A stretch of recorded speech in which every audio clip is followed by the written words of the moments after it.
Welcome to Real Judaism with Rabbi Ari Klapper. Unfiltered wisdom for Jewish life. Okay, Bezos Hashem Yisborach. Here we are. Welcome back, everybody. We are on Daf Kuf Tzadi Vav, the very bottom of Kuf Tzadi Vav, Ois Zayin. We were talking about the double language, the duality, the two aspects, the Zachar and the Nekeva that's involved in Shabbos, and we're going to finish that off here this week, Bez Hashem, and we will start, I hope today, the next parak as well. We should be able to do it. V'chein ha'Torah atzmo anikris kala hu mamish l'siba zu. The Torah itself, we were saying how Shabbos is called a kala. Shabbos is called in the lashon of the Nekeva because Shabbos accepts from HaKadosh Baruch Hu. And Shabbos is not in this world. Shabbos is really in Shamayim. So too, the Torah itself is called also in the feminine. It's called Kala. Shahaloime Torah davak b'Hashem Yisborach atzmo. Right? Where did we see that the Torah is called Kala? In Parshas Kisisa, when it says that Moshe Rabbeinu received the Torah right before he came down. It says when Kodesh Baruch Hu kikalasoi, when he completed, but it uses a lashon of kala over there. I believe Rashi says that Kodesh Baruch Hu gave the Torah to Moshe Rabbeinu like a kala is given to her chassan. So we see that the Torah, the lashon of kala, is referred to in reference to the Torah. Somebody who learns Torah is like they're connected to Hashem because He and His will are one. So if those of you who want to know what Hashem wants, look in the Torah. If you want Hashem to talk to you, look in the Torah. Hashem is going to talk to you. The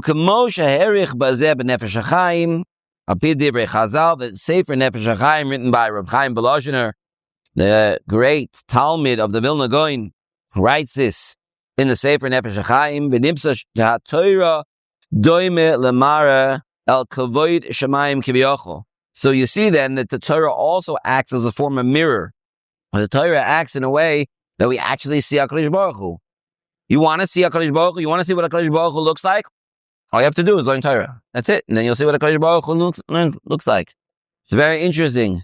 The pasuk in Mishlei says, "Deracheha darchei noyam v'chol nesibosea shalom." Right? We say it in our tefillah as well. All its ways are pleasantness. Right? Deracheha darchei noyam. Its ways are pleasant. Right? V'chol nesibosea shalom. And all its paths lead to peace. Means the entire Torah, the whole point of the Torah is to come to Shalom. Now, we say now that seeing the Torah is just seeing Hashem. So then that would have to mean that all of Hashem's ways are peace. That means everything that Hashem does is to lead to peace. Everything. Everything that Hashem does. Sometimes we have questions. Sometimes we don't know why. We don't know how. But all Hashem's paths are to peace. And that also makes sense why that HaKadosh Baruch Hu is willing and ready to even erase His own name to bring peace. That's why we know from the Mesoita that HaKadosh Baruch Hu tells Klal Yisrael if there's going to be a Soita who's going to drink from this water, first you have to take a little Megillah in it that has the Parsha of Soita written in it, which has Hashem's name, and you put it in the water. And it's dafka written in a way that it's going to be erased, which means Hashem's name is going to be erased. And Hashem says, let my name be erased so that it can bring shalom. I can bring peace between a husband and a wife. So we see that that is the derech of Hashem. If you want to know what Hashem is Shalom. Anyway, a bit of a side point. This is a mirror of Hashem Himself. Like we just said, you look in the Torah, you see Hashem. You want to see Hashem? I want to see Hashem. Look in the Torah. You'll see Hashem. You know, it's kind of an interesting thing. How did Avraham Avinu know what to do? How did he know? Now there was some form of a Torah because even Noach knew which animals were tar animals and which animals were tamei animals. They knew, right? And Yishem was a Kohen. Malki Tzedek was a Kohen. Obviously, it had some form of avodas Hashem. The Gemara says that Shem was a kohen until he lost the kahuna. But Lamaise, there was a madreg waited, but not the Torah. The Torah that Avraham Avinu kept, right? Did they have the whole Torah? No, they didn't have the whole Torah. How did Avraham Avinu know what it says in the Torah? It says it's a mefurish pasuk. A mefurish pasuk that says that Avraham Avinu kept the entire Torah. And Parshas told us when HaKadosh Baruch Hu was talking to Yitzchak Avinu, he's saying because Avram kept all the Torah, the chukim, mishpatim, everything, kol Torah. Pasuk says it. Where did Avraham Avinu know the whole Torah from? So there's a Midrash that says that Avraham Avinu learned it from his kalayot, from his kidneys, or he learned it from himself. 2 days. What does that mean even? How do you learn Torah from yourself? Right?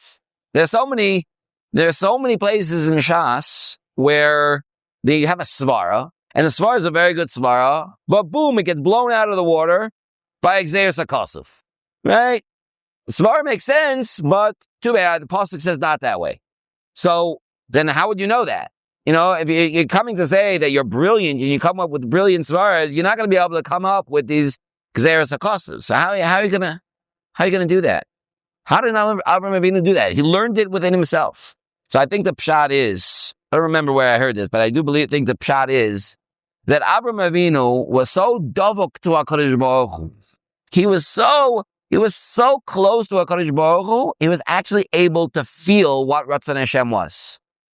He was able to have that connection and pull out of HaKadosh Baruch Hu exactly what his Ratzon was. Which, by the way, is what the big nisayon of the Akedah was. The biggest nisayon of the Akedah wasn't that, oh no, I'm going to have to shecht Yitzchak. That wasn't the biggest nisayon of the Akedah. The big nisayon of the Akedah was that Avraham Avinu was told to do something that he could feel was not Ratzon Hashem. So it was the word of Hashem against what he felt, what he knew was really Ratzon Hashem. That inner contradiction is what confused him. How is Hashem commanding me to do something that it can't be right? I know Hashem doesn't want this. What should I do? Should I do what Hashem says to do? Or should I do what I know Hashem wants? Which one is it? That was the great nisayon of Avraham Avinu, to listen to Hashem, even though he could feel it wasn't Ratzon Hashem. Hashem tells you to do something, no more cheshbonos.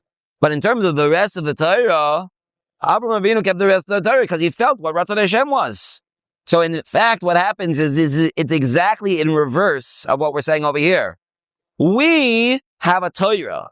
So because we have a Torah, so we can see Hashem. Avraham Avinu had Hashem. Mm-hmm. So he was able to see, from seeing Hashem, he was able to see the Torah. So that's how he knew what the Torah was, by seeing Hashem. He was connected to Hashem to such a degree, I have the Torah.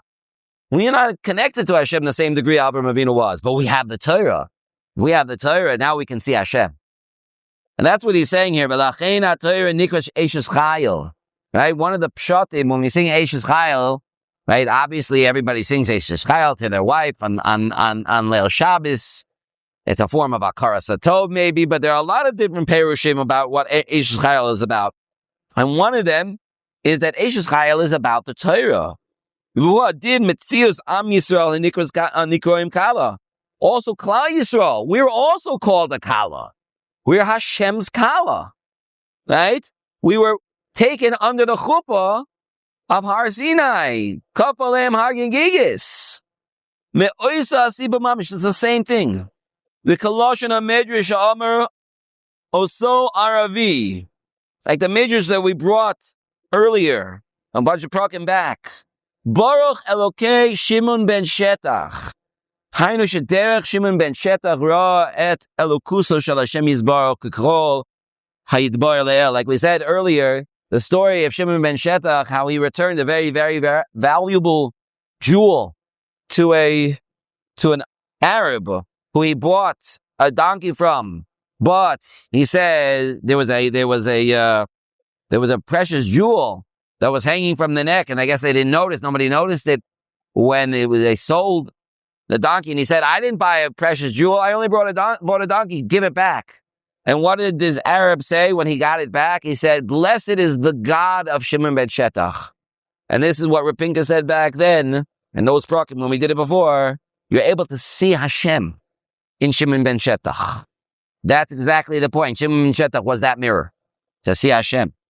So we can see through Klal Yisrael, see Hashem, through the Torah we see Hashem, and through Shabbos we see Hashem. Amru, HaKadosh Baruch Hu Yisrael V'Raisa Chadu, a famous. I don't know, it's a Midrash or it's a Zohar, that HaKadosh Baruch Hu, the Torah and Klal Yisrael is one. Hainu nu'uchodim kol kach. They are so united. Ad shederech Yisrael V'Raisa Royim et HaKadosh Baruch Hu. They are so united. The Torah and Klal Yisrael and HaKadosh Baruch Hu are so united that through Klal Yisrael and through the Torah, you can see HaKadosh Baruch Hu. It's supposed to be that way. The Torah certainly is that way. The Torah is certainly that way. We Klal Yisrael have to live up to our part too. We have to be, like we just said, Shimon ben Shetach. We have to be able to be Mamlechas Kohanim Goy Kadosh. The holy nation, the chosen nation. It has to be that the world has to look and say, we can see the Rebbeinu Shalom through this nation. In fact, there was a story. I don't remember who this story was about. But I heard a story many years ago when the Nazis came into a certain Rav or Rebbe, I don't know, remember was. They burst into his study while he was sitting and learning. And the Rebbe knew that they're Nazis already over the town. They're taking everybody. But he was trying to get the last few seconds that he could of learning Torah in peace before he knew he was going to be taken. And they burst into his study, the Nazis, and they looked at him and they got so scared. I'm not sure, maybe he was in talis and tefillin. It says that when a person wears tefillin shalosh, it's supposed to be meant to be seen. Tefillin shel yad is not supposed to be seen. It's supposed to be covered. But the tefillin shel rosh is supposed to be seen, and it's going to make a fear from the nations. They're going to see. What are they going to see? So the way I heard the story was they burst in and they saw this Rav, and they looked at him, and they screamed, "It's Moses! It's Moses!" And they ran away. Right? That is the fear. Why? What do you feel? What are they seeing? There's something here that we can't handle. A certain level of kedusha, seeing the Rebbeinu Shalom through Klal Yisrael. So that's what he says. V'gam Shabbos mitachedet mimiyuchad al shlosh elu. And so too Shabbos. Shabbos is unique. It's connected to these three. Shenikra shemo shel HaKadosh Baruch Hu. That even Shabbos is also called by the name of Hashem. V'nitla Yisrael dafko v'lo legoy aratos. Like we discussed way back, that Shabbos was given only to the Jewish people. It's only for us. Goy shishavos chayiv misa. Goyim don't have the right to keep Shabbos. It's only for Klal Yisrael. It's a matana toiva. That's what Chazal teaches. That HaKadosh Baruch Hu came to Moshe Rabbeinu and he says, matana toiva yesh li bebeis genazai. I have a very special gift. I have it hidden away in my treasury. Shabbos Shemoy. It's called Shabbos. And I want to give it to Klal Yisrael. A special gift, a special relationship between us and Kodesh Baruch Hu. Shabbos is the day to learn Torah. Shabbos mitzarefet leichud HaKadosh Baruch Hu v'Yisrael v'Araisim. Because Shabbos joins together with HaKadosh Baruch Hu, Yisrael, and the Torah. Through Shabbos we see HaKadosh Baruch Hu. Through the Torah we see HaKadosh Baruch Hu. And through Klal Yisrael we see HaKadosh Baruch Hu. Ma'i Shabbos klapi shloshtam. With regards to the other three, what is Shabbos? Ha'aspaklaria la'sigotam. Shabbos is that looking glass, that gateway that you can get all of them. B'Shabbos makirim et Hashem Yisbarach. Shabbos we see Hashem. B'Shabbos lomdim Torah. Shabbos, all your work is done. All your work is done. You know, I was in a place one time where it was in the Catskills, in a bungalow colony, and the men would come up on the weekends. I don't know if it's still like that now. You know, weekends could be now Thursday through Monday, right? right? Or it could be even more than that. But they used to only come up on the weekends. They would come up Friday, sometimes Friday afternoon, and the men who would be learning Daf Yomi would learn 3 Dafim on Shabbos.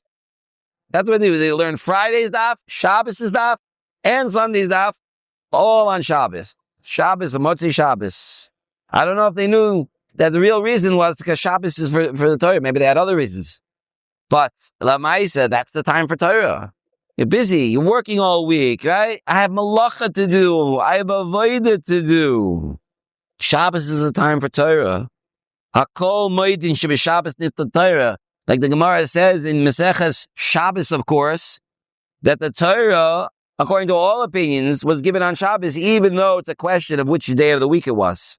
Even though it was a question of which day of the month it was. Everyone agrees the day of the week was Shabbos. But was it Vav or Zayin? As a machloik is there. But it doesn't make a difference.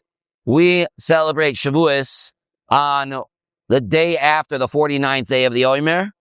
So whatever day it comes out, that's the day of Shavuos, regardless of when actually the Torah was given, whether it was given on Vav Sivan or was given on Zayin Sivan. On Shabbos we can see what a real Jew is.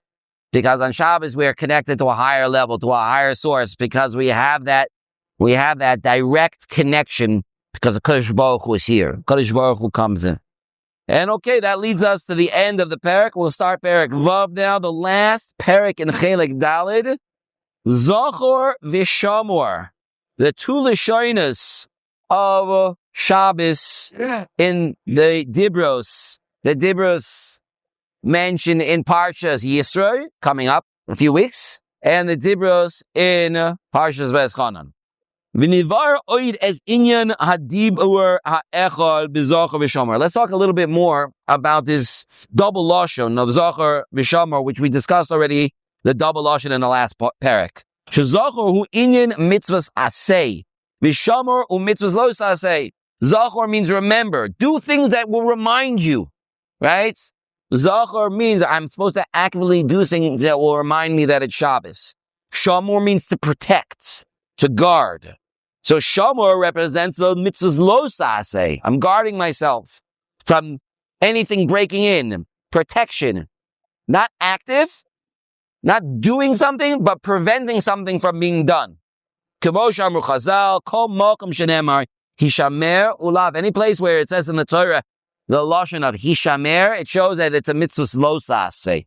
Says the Gemara in Avodah Zarah. V'nei b'kol haTorah mitzvahs ha'aseh u'mitzvahs ha'lo saseh b'pshutosam hey shnei inyanim shodim legamri. In general, in the Torah, when we're dealing with mitzvahs ha'aseh and mitzvahs lo saseh, they are 2 completely different things. Mitzvahs ha'aseh hein la'osif kedusha v'dvegas la'adam. Mitzvahs ha'aseh is so that we bring Kedusha into this world. We bring Kedusha on ourselves. That's what the mitzvahs say do. We're bringing that Kedusha down into this world, and we're bringing them into ourselves. That's what we're doing when we're doing a mitzvah say. Mitzvahs alo say, hein l'archika da'adam midvarim hamashchitim lenafshoi. The mitzvahs lo say are to protect ourselves from the things that can hurt us, the things that can harm us. And we don't want those things. We have to stay far away from those things that could possibly hurt us. Here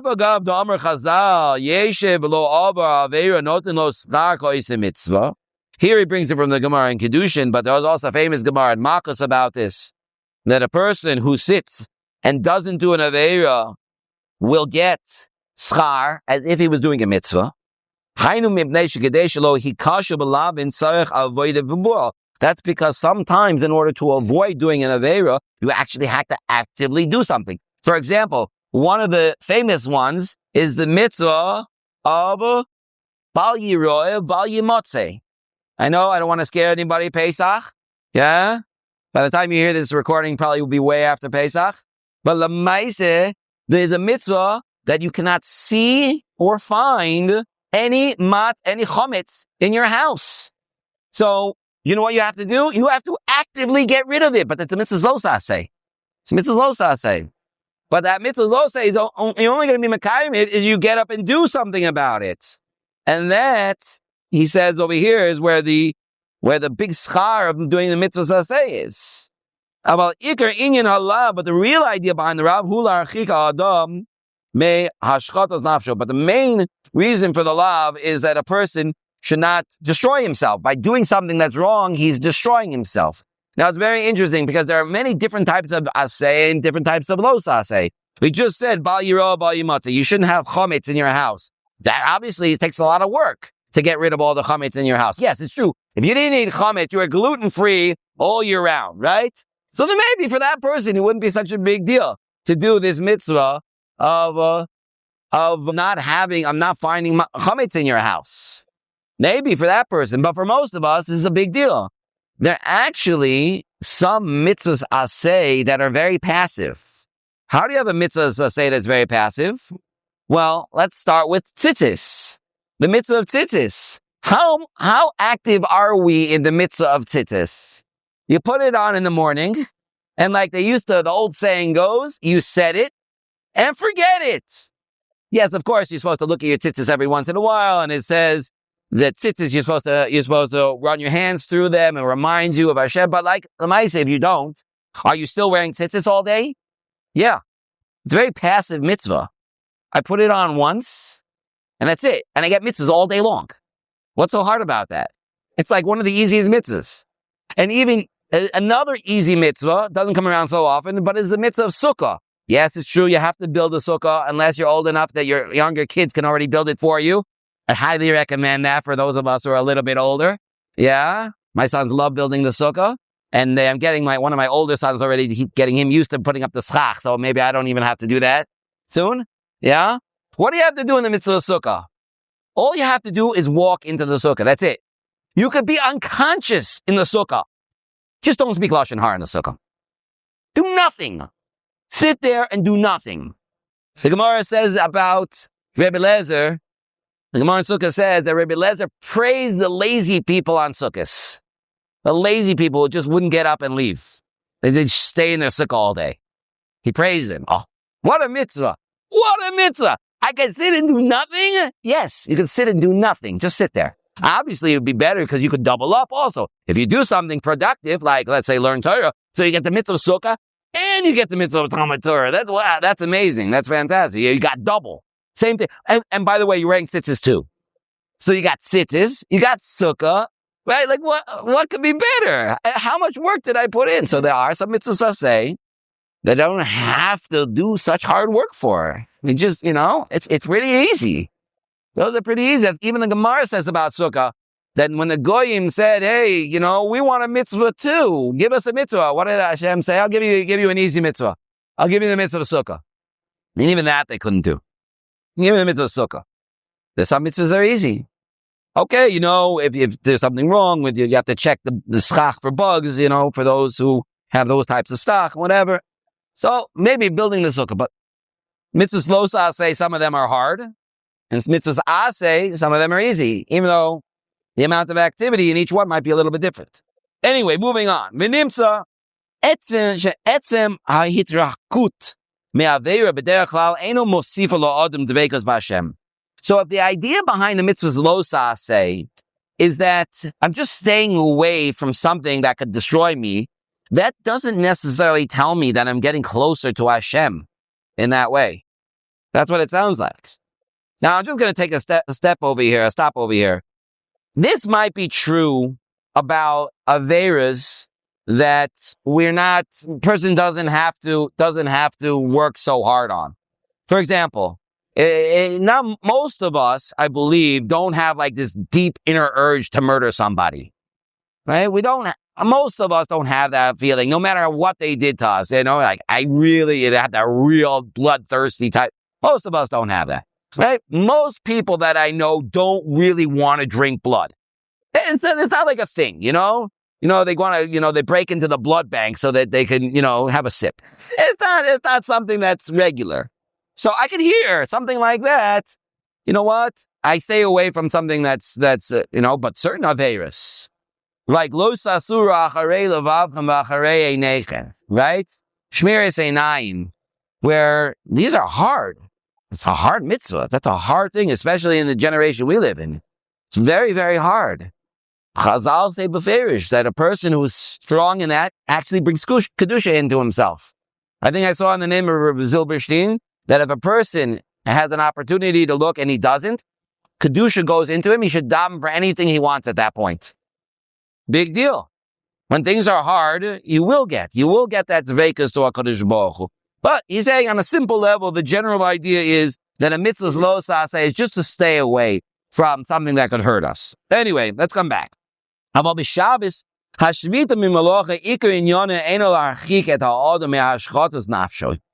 comes to Shabbos of not doing malacha, not doing it's a very serious sefer, right? A chiyuv skila on doing malacha on Shabbos. The idea isn't just to stay away from something that's destructive for us. This is one of those lo sases that actually adds dveikus. It adds that connection to HaKadosh Baruch Hu. This is the idea. This is the root of what does it mean an isur malach on Shabbos. That by being shomer ourselves from the lamitet malachos, and not just that, but from all the durabonans as well, right? We actually bring that closeness to HaKadosh Baruch Hu. So if that's true, then the mitzvah ta'aseh of Shabbos and the mitzvah lo ta'aseh of Shabbos are actually accomplishing the same thing. They are both bringing us closer to HaKadosh Baruch Hu. That's what it means in one statement. Nemru, that the Shamor v'zachor b'dibur echad, they were said in one statement, like we mentioned last week. Hainu shahem inyan echad, they are the same idea. Bringing us closer to HaKadosh Baruch Hu and have that dveikus of HaKadosh Baruch Hu. The truth of the matter is, we'll see further on what he says in the rest of this parak. It's not a very long parak. Be'ez Hashem will finish it next week. But Lamaisa, we already brought up these ideas earlier in the sefer as well, that the whole point of the malachos is just be quiet. It's Hashem's day. Hashem is coming in. If there's too much noise, that's disrespectful for the king. The king is coming. We got to shut off all the noise so we can really, really hear him. We can experience him. That's what the malachos are doing. It's clearing the path. Clear the path so that there's the place for the king to come in. And that's why it brings more dveikus. Right? If two things are not stuck to each other, you can ask, why are they not stuck to each other? It could be you don't have that stickiness. You don't have the glue in between them. That's why they're not stuck. Or it could be you have the glue, but there's some other junk that's in there. And that's what's preventing it from sticking to each other. You got to get rid of that junk. And then we'll be able to stick with each other. That's what the malachas are. Get rid of all that. Get rid of all that noise so we can cling to HaKadosh Baruch Hu. Okay, we'll stop over here. Shkoach. Thank you for joining Real Judaism, where we explore Torah's wisdom for real life. Created by J Foundations and produced by Eli Podcast Productions. Find more episodes at realjudaism.org and subscribe wherever you listen to podcasts.